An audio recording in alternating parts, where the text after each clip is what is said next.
Manhattan, and you're watching Lights Out. Right, good afternoon everybody. Thank you for coming down to hear our press conference to publicise the bill which is coming up on February the 23rd in Leicester. Our shows in Leicester of late have gone extremely well. Good following for the fighters, some of whom are Leicester based, who you see in front of us now. And topping the bill, Sam Bowen was supposed to be against Ronnie Clark. But Frank, you've got, first of all, before we go any further, an announcement to make about that. Yeah, yet again he's pulled out, so that's the fellow who's selling his belt. I don't think he'll have a belt to sell soon. It's ridiculous. I don't understand why he wanted the fight in the first place. So he's gone now, so we've got to find a new opponent for Sam, and hopefully by the end of the week we'll be able to the next opponent. But whatever happens, he will be fighting Leicester, defending his title. So apologies, but all beyond our control. So you're convinced it's still going to be for a British title? Yeah, we want it to be for a British title, if anyone's got the balls to come up there and take the fight with him. But having said that, if it's not, it'll be for another title. Whatever happens, he will fight for a title. The objective this year is to keep him busy, keep him working hard, and it's a great domestic scene. There's quite a few young fighters out there who are going to be coming back in that division, and I'm hoping that we can make those fights up in Leicester. But whatever happens, Sam will fight. Well, we'll hear a bit more from Sam in a minute or two, but you can see a lot of fighters in front of you here, and I think probably as well to start anywhere as for a Midlands title fight. And often you find that these area title fights, Frank, and the British title fights are sometimes more dramatic than the so-called super fights that we'll have to pay for.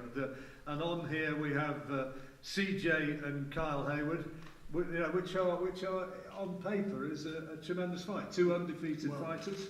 There you go. You said it. They're undefeated. So unless it's a draw, someone's going to lose their O, as they say. So they're always highly competitive, these type of fights. That's what we try.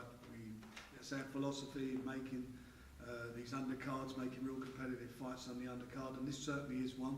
And these two guys, you've got to look at them now. They could really fight tomorrow. They're in great condition, ready to go. So it's going to be a fantastic fight on the night. And from a Leicester perspective, it's kind of a bragging rights fight, isn't it? You've got CJ, who's with Hudge, and down here you've got Kyle, who's with Carl. Which is it's everything that you want in a local derby battle. It's the Battle of Leicester. That's what it is. And as I say, I think we're going to see something a little bit special on the night for these two guys. Well, let's hear from the two lads. Kyle, first of all, undefeated in 8 fights. Earl Shilton man and the Southpaw. How do you fancy this fella? Yeah, well, what a fight this is. Like, if anyone that's from Leicester, it's always been on the card, both of us. Both undefeated, like you said. Someone's always got to go. It's not only who's the best in Leicester, but who's the best in the Midlands for this fight. So yeah. Have you ever sparred him? What do you know about him? No, it's funny really because we've fought on the same amateur shows, we've fought on the same pro shows, but we've never sparred. The gyms are only a stone throw away from each other, so yeah. Was it always at the back of your mind that somewhere down the line, CJ is going to be somebody who you're going against? Yeah, 100%. Like I think we boxed on the same as amateurs. We boxed in the Midlands final, both of us together. And we supported each other in that, and which was nice. But in the back of both our minds was like, we're going to possibly on the same path, similar sort of weights and that. So yeah, it was always a thing ever since turning professional. We turned pro about similar times. But yeah, what a fight! So excited. What was your route into boxing? I mean, are you somebody who's been involved in boxing since you're 8 years old, or are you a relative late? Yeah, no. I started boxing. I went to the boxing gym when I was 12 for the first time. Boxed as an amateur till I was about 18, 19. Left the sport for a bit. Come back when I was like 24, 25. Fell in love with it again, but tenfold. Do you know what I mean? I was never taking it serious when I was young. It was just sort of something that I did. Whereas when I went back, I had maturity and life experience, and you know, I'd done things and I know what I wanted and what I could gain from the sport. So yeah, full dedication and 100% Carl Haywood on the night. So this is everything to me. Do you know what I mean? Absolutely. Well, let's say hello to CJ, who's going to be fighting you for this Midlands area title. A Leicester lad and a local derby. What's your thoughts on it? It's a great fight. Yeah, again, Leicester puts on a great show. Two people, undefeated boxers. Yes, Leicester's always providing. So yeah, I'm looking forward to it, and I think the whole boxing community should be looking forward to it as well. How often do you get people putting their O on the line? It's not often that people do this. A lot of people want to get protected and looked after, and not take risks. So it's great for the city. It's great for boxing. It's great for Frank Warren. It's great for BT Sports. It's great for all fighters. And what's your thoughts about him? Because obviously he knows all about you. How highly do you rate him? How difficult is he likely to be? Yeah, of course. Obviously, he's going to be. He's a good operator. Like he said himself, we know each other. So yeah, you have to always respect your opponents. You can't ever get in with any Tom, Dick or Harry and expect them to be any sort of level.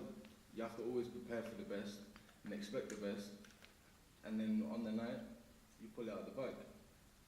Do you get on well, or is it going to be one of these, as the fight comes a bit closer, that you're going to be growling at each other? No, of course, obviously it is what it is, you know. There's no animosity between both of us, but you know, I think I can beat him, he thinks he can beat me, and that's all there is to it.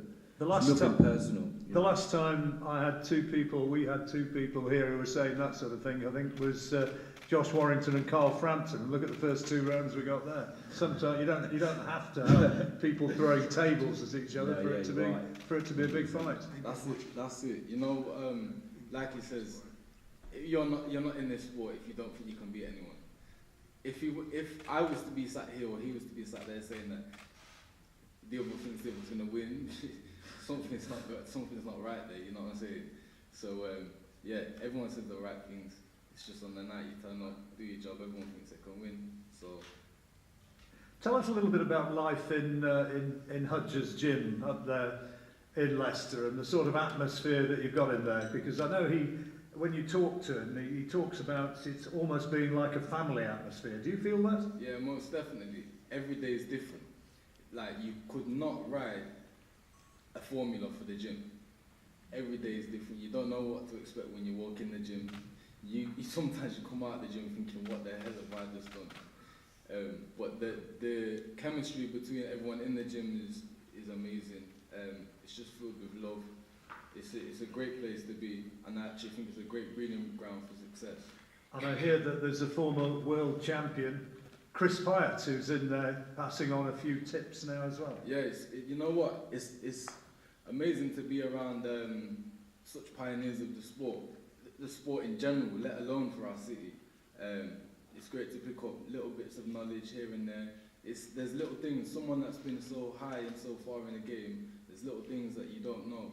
So to have that advice on deck is amazing.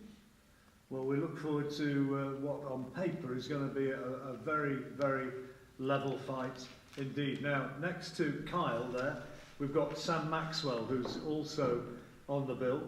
And Frank, Sam, very, very highly talented and decorated amateur fighter, and now starting to make genuine ripples as a professional.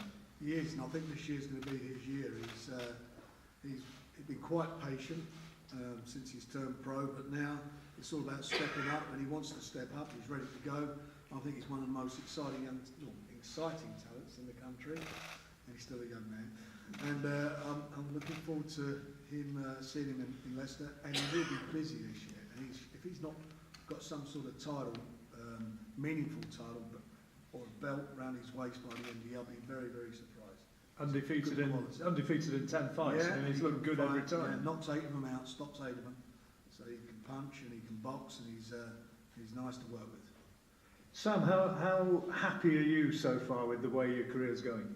I'm very happy, to be honest. I've been pro for about 2.5 years now. I've had 10 fights, and Frank's told me and my manager's told me, be patient. Like I think I've been ready for a while now to step up, but they've said be patient. But it looks like they're putting it into motion. I've got a big step up. So if you could look at what you want out of 2019, you know, we're all at the beginning of a new year, all with hopes about what might pan out. What would you like to see? I just wanted to be challenging the big names. Like I've been posting a bit about O'Hara Davis and people like that. I want to be in the ring with them. You know, I want to be challenging them. I think I'm ready, and I'm ready for it. What do you reckon, Frank? Who are the names who he might be ready I for? think you just said a name. I mean, him and O'Hara would be a great fight. You're going to find out what Sam's got, and we're going to see where O'Hara is. I mean, that's what I like to hear from fighters who want to do that. So that shouldn't be a difficult fight to make. Everything's all sort of been fairly comfortable so far. It's looked it. Yeah, definitely. You know, I box at a very high level in the amateurs, so my transition to the pros, the level opponent I can deal with easily. So I've been ready for my step up for a long time, well, for a while now, and I'm looking forward to it. Looking forward to the challenge. So looking forward to maybe having another eye-catching win on this show on February 23rd. Yeah, that's it. Any opponents in mind as yet? The Frank? guys are working on the undercoming. You know, just after Christmas, you've got to see who's around and who's not overweight after eating all their Christmas pudding and whatever else. So seeing who's around. Now, Sort that out. Leon, back in the ring after suffering the first defeat in your career the last time out in October against Archie Sharp. How difficult for you was that to take? I feel like a lot of people assumed it would have hit me differently to how it actually did. Do you know what I'm saying? Leading up to the fight, I very much said how I felt about the fight, what I think could happen, and I said if it did happen, I got put down, I'd get back up, I'd fight on, and I literally just lived up to everything that I said. Do you get what I'm saying? So, to me, what I learned from the fight and taken away from it was massive, and there's no amount of money that can buy what you get from them experiences. Do you know what I'm saying? So, what I've taken away from it has been massive. It's been huge. So, I wasn't down, pure hurt and feeling sorry for myself. I was literally thinking, right, where have I got to go next to? What's the next step? How can I use this situation to better me? Do you get what I'm saying? So with people around me like CJ and Hodge helping me move forward, it wasn't a massive hit to me. Do you know what I'm saying? I never said I was going to finish my career undefeated. I just said where I want to go and what I want to be, and whatever I've got to go through on the way to that point, so be it. And of course you only had something like, was it 25 amateur fights? Yeah, 25. I think all fights, I've had less than 40 fights altogether. So I'm doing alright, man. Look, and I think just less than 2 years I've picked up 2 titles. I fought an undefeated fighter. I fought game fighters. Do you know what I mean? There's a lot of people that ain't really making them steps yet, and I'm doing that. I'm living up to what I'm saying, and I'm going to get what I've said that I'm going to get. I will become a world champion. I will do what I need to do, but it's just about taking the right steps at the right time and making every situation, the moment that happens, count. Whether it's a win or a loss, I'm not going to be defined by a loss the same way I wouldn't get defined by a win. You understand? Yeah, absolutely. I mean, Frank, we live in an era sometimes where a defeat, people are automatically starting to be written off. If you went back a few decades, you know, I mean, having a defeat was just part of a career, and a lot of the very, very highly rated fighters had early career defeats and yet came on to be exceptional. Well, you know, a defeat could be the making of you in some ways, and it's only, was it last week or the week before, Amir Khan was sitting here fighting Terence Crawford now, and you look at him, he got knocked out in 1 round by Brady Prescott, and he's been beaten a couple of times since, but he got beaten early in his career. You should take inspiration from that. It's all about learning. It's what you learn from your defeat. That's what it's about. You know, not letting it. You know, a fighter is what he is. He's a fighter, and in life it's ups and downs. You've got to overcome the problems. You overcome the downs, and if you lose, get back to the drawing board and work hard. If you're a young man, you can do it, and I believe that Leon can do that. 100%, man. Of course. Before that setback happened against Archie Sharp, Sam was very much in your target vision. He's sitting here now. I mean, do you still feel the motivation to think this is the man I want before too long?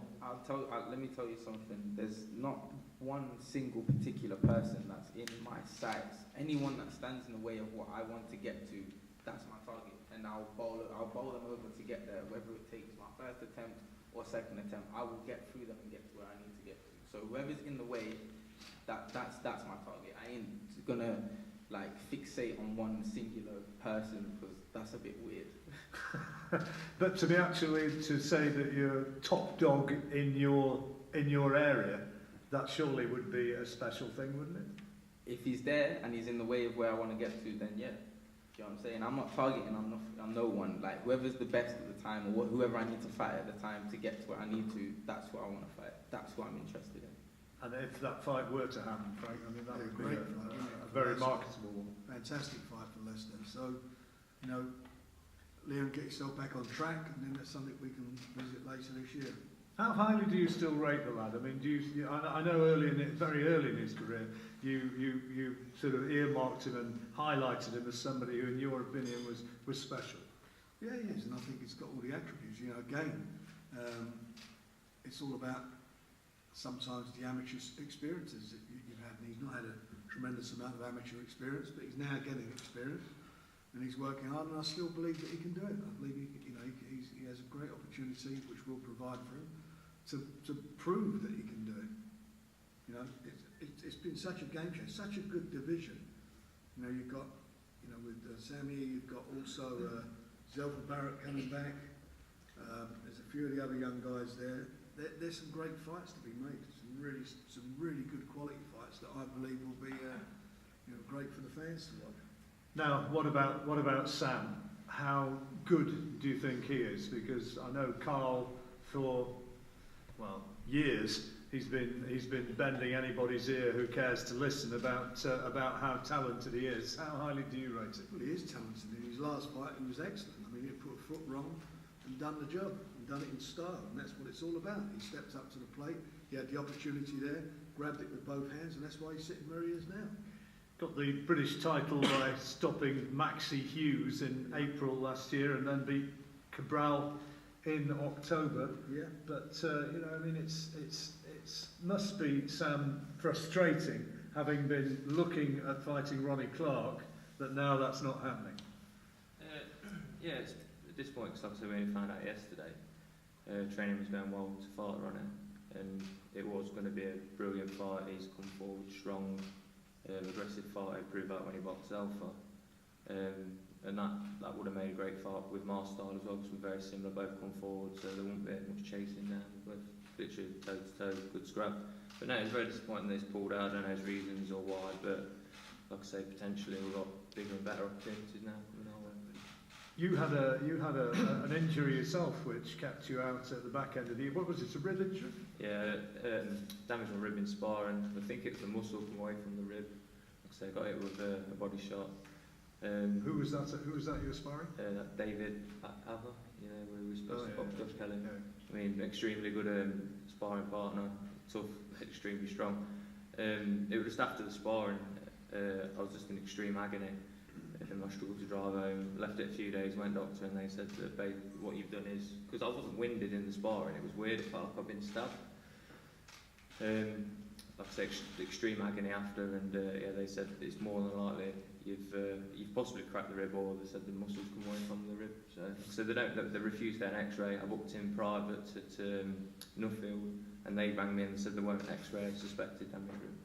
So you're 100% now? 100% now. I've said back in sparring, feeling good, and no. Strong as ever. I know it's people sort of always raise an eyebrow when people say, "How does it feel?" But when you've got that famous belt, how does it feel? To be walking around as a champion. When I won the title at Leicester, I was buzzing. I think you can see with the reaction I gave after, especially in Leicester with all my friends and family there. The titles just allow me opportunities to fight these big fights. If you ain't got a title, you got to work your way up to get these big fights. But now all my fights with when you're defending your belt, they're big fights, aren't they? And that's what I've been working for all my career. You don't want to be thinking, oh, one day I'll have that belt. Like now, that time's here. I've got this belt, and my aim's to defend whatever belt I've got. Like I said, I've got 2 belts, so I could be defending the British, could be defending this. You know what I mean? I've got options now. So. 2019, when you look ahead to the months in front of you, how far would you hope to go in the following, in 2019? Whatever opportunities or options get put on a plate towards me, I'll take them. I'm in the sport to provide for my family. Like I say, there's been videos of like my daily routine, working, training. That ain't, my idea of 2019 is not doing that. Like I say, I'm due to go back to work after this fight. I booked all my holiday out for this fight. So if ideally, after this fight, get a good win, and then I can hopefully jack my job in. If not, I don't know what I'm going to do, because I've got no holidays left, so we'll have to do the weigh-in at Caterpillar. Give us an idea what your average day is like. Those people, well, those of us who find it difficult to get out of bed at 8 o'clock in the morning and are sort of knackered come 7 o'clock at night. What's your average day like? A typical one of me on a Monday, for example. Mondays are an hard day, obviously after the weekend. I wake up between 4:30 and 5. I do my morning run, say, I don't know, 4 mile. Get home, have a shower, have my breakfast. I'm really good at prepping everything, so literally my clothes are folded, everything's out. I literally get my bowl out with my cereal in, everything, because otherwise you've literally got no time. Have my drink, have my breakfast, travel to work. We do 10-hour shifts at Caterpillar. Do my 10-hour shift. To be fair, I turn off and on. I don't really think about boxing, because I suppose it is a good way to turn off and just get on with what I'm doing. Leave work and travel to Newark. With the traffic in the evening, it's probably an hour and 20, hour and 30. Like I say, depending on traffic. Train with Carl, have a good grafting session, hour and a half usually, and then travel home. I usually get in, I usually bring the missus on the way home. We'll get in between 8 and 8:30 in the evening. She'll have my dinner made for me, and then, like I say, eat my dinner, have my shower. I've usually go to bed about 10. Like I say, I don't give much It is absolutely full on, isn't it? Yeah, it's extremely full on. I'm exhausted. So that's why when people say, like, do you watch boxing on the weekend and stuff, I think, not really, because I've got to turn off a little bit from it, because otherwise my life would just consume boxing work. I'd have no personal life. Well, the opportunities are going to be there, I guess, Frank, and things could very well significantly change. He's dedicated, isn't he, Sam? So, he'll make them happen, and the opportunities will be there for him. No doubt about it. Right, let's turn attention then to Antony on the left here, who, I'm going to have to put my reading glasses on here so I can get it exactly, the old man glasses. Mehdi Amar from France, 36 years old, 35 wins, 60 defeats, 16 by stoppage, but he went points against former world champion Robert Stieglitz, and also only lost on points to the man who is currently the WBC champion, Alexander Gvozdyk.